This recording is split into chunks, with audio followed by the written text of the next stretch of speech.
Hi friends, welcome back to my channel. जैसा मैंने पिछली बार आपको बताया था मैंने कि मैं आपको ज़रूर बताऊंगा कि किस तरह एक इंडियन आदमी ने मार्शल आर्ट को पूरी दुनिया को सिखाया। और यहाँ से एक्चुअली जो चाइना में कुंफू जिसने ईजाद किया था वो एक इंडियन आदमी था जिसका नाम था बोधि धर्मा। और ये आदमी साउथ इंडिया का था ना, शायद केरला में कहीं रहता था। और इसकी जो जन्म है वो कहा जाता 5वीं से 7वीं शताब्दी के बीच में, पक्का मालूम नहीं, हुआ था एक बहुत बड़े राजघराने में जिस राज्य का नाम था पल्लवल। और के कांचीपुरम के राज परिवार में एक्चुअली हुआ था। कांचीपुरम के राजा का ये तीसरा पुत्र था। और शुरुआत में ये बुद्धिस्ट नहीं था, ये जो मॉन्क कहा जाता है बोधि धर्मा, ये बुद्धिस्ट नहीं था।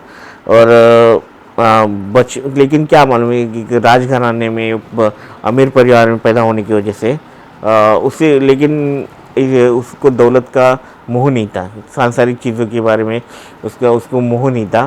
और इसकी वजह से वो जो बुद्धिस्ट टीचिंग्स की तरफ आकर्षित हो गया, जिसमें मॉन्क जैसा, मतलब एक भिक्षु की जैसा जीवन जीते, तो शायद वो भिक्षुक बन गया। बचपन में बुद्धिज़्म की उसने दीक्षा ली थी। और बचपन में उस बौद्ध धर्म को कहा जाता है कि सांस की तकलीफ थी, तो उसने योग का भी बहुत इस्तेमाल किया था। योगा जो आज योगा कहा जाता है, उसका योग का भी काफ़ी प्रयोग किया था। राजघराने के होने की वजह से उसको लड़ने की कला बहुत आती थी। मतलब ये मार्शल आर्ट सिखाया गया था बचपन से, जिसमें काफ़ी निपुण था वो। कलरीपट्ट जिसको कहा जाता है, कलरीपट्ट सबसे एंशियंट आर्ट इंडिया का है। और कलरीपट्ट में वो कलरीपट्टू भी कहा जाता है, उसमें काफ़ी ये निपुण था।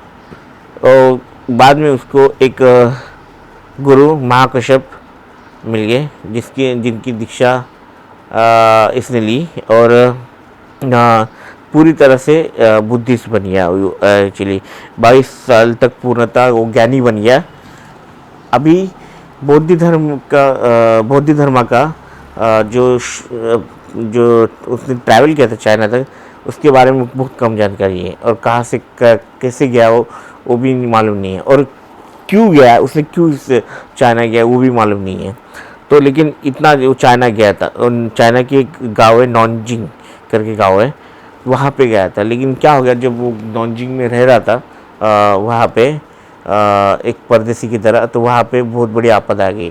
तो उस गांव के लोगों को लगा कि ये परदेसी की वजह से यहाँ पे बहुत बड़ी आपदा आ गई है, तो हमें इसे यहाँ से निकाल देना चाहिए। और गांव के लोगों ने फिर सोचा कि इसको निकाल देते। उसने क्या, फिर गांव के लोगों ने उसको भगा दिया वहाँ से कि भाई तू यहाँ से निकल, तेरी वजह से गांव में बहुत बड़ी आपदा आ चुकी है। तो वो वहाँ से चला गया। लेकिन क्या, उसी गांव में एक बीमारी भी आ गई जिसका इलाज वो नहीं जानते, चाइनीज़ लोग नहीं जानते। लेकिन जो कलरीपट्ट एक कला है, वो सिर्फ लड़ने की कला नहीं, इसमें चिकित्सा भी, दवाई के बारे में सिखाया जाता है।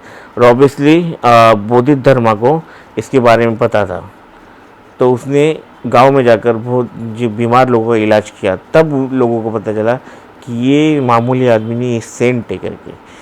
तो उन्होंने फिर वो प्यार करने लगे उससे, उसको रहने भी दिया और उसको सेंट की तरह दर्जा भी दिया। तो इस तरह वो गांव में वापस उसको लिया गया। लेकिन क्या हो गया, बहुत दिनों बाद उसी गांव पे लुटेरों ने हमला किया जो काफ़ी खतरनाक थे। और उन्होंने बहुत लोगों को मारा, लूटना चालू कर दिया। लेकिन बौद्ध धर्म ने अकेले उनको डिफेंड किया अपने कलरीपट्टू के जो आर्ट का इस्तेमाल करके नहीं है। तो लोग काफ़ी ऑब्वियसली इम्प्रेस हो गए कि बाबा ये कोई महापुरुष, कोई महान आत्मा या बहुत बड़ा सेंट, बहुत ही बड़ा आदमी उनकी नज़रिया में उनकी जो दृष्टिकोण में बन गया। उनका नज़रिया जो है ना बदल गया उसकी तरफ देखने का। तो उन्होंने ऑब्वियसली उससे वो आर्ट सीखना चालू किया और जो लड़ने की कला। फिर बाद में धीरे धीरे ये शाओलिन टेम्पल की तरफ बढ़ने लगा। तो शाओलिन टेम्पल में उस वक्त अलग धर्म था। तो शाओलिन टेम्पल के जो पुजारी थे उन्होंने उसको लिया नहीं अंदर कि बाबा तो परदेसी तू यहाँ पे मत आ। तो शाओलिन टेम्पल के लोगों से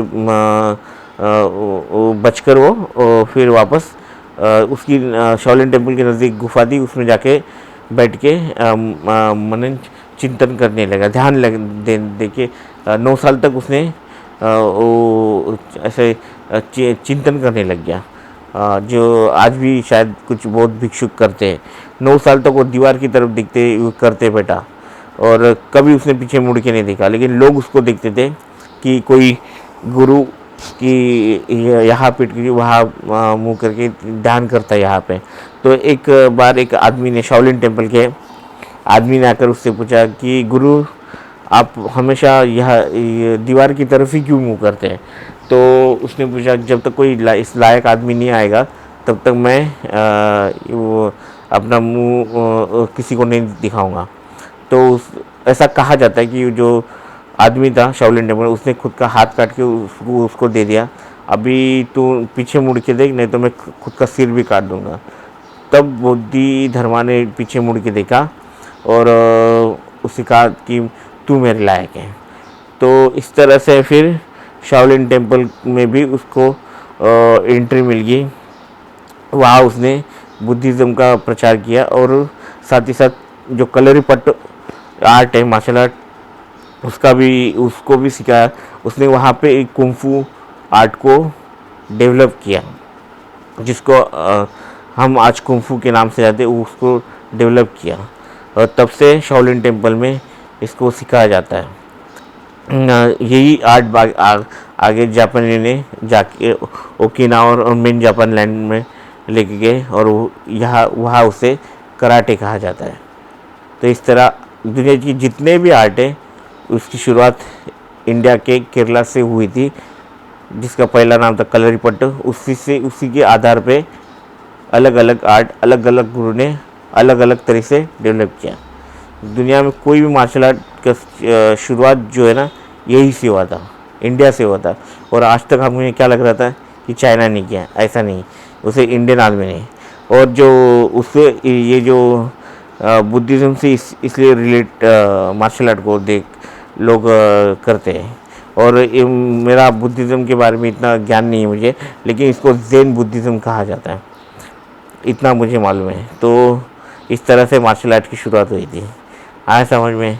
तो आपको ज़रूर मार्शल आर्ट सीखना चाहिए। इंडियन आर्ट तो पहले जैसे कलरीपयट्टू और हमारा जो महाराष्ट्रियन आर्ट है मर्दानी।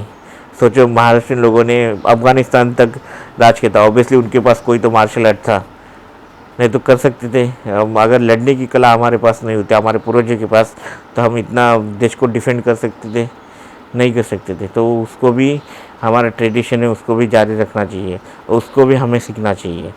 और हम हमेशा कराटे की बात करते, कुंफू की बात करते, लेकिन हमारा जो आर्ट है उसको भी सीखना चाहिए। तो बेस्ट ऑफ लक। आप जितने भी मार्शल आर्ट सीखना चाहते हैं, मैं कहूँगा बेस्ट ऑफ लक, ज़रूर सीखना, मेहनत करना और दिल से करना। सही में जो भी करना दिल से करना, आपको सक्सेस ज़रूर मिलेगा। Okay, like share subscribe, free channel है, बेल आइकॉन ज़रूर दबाना। मैं आपको अगले वीडियो में मिलता हूँ, बाय।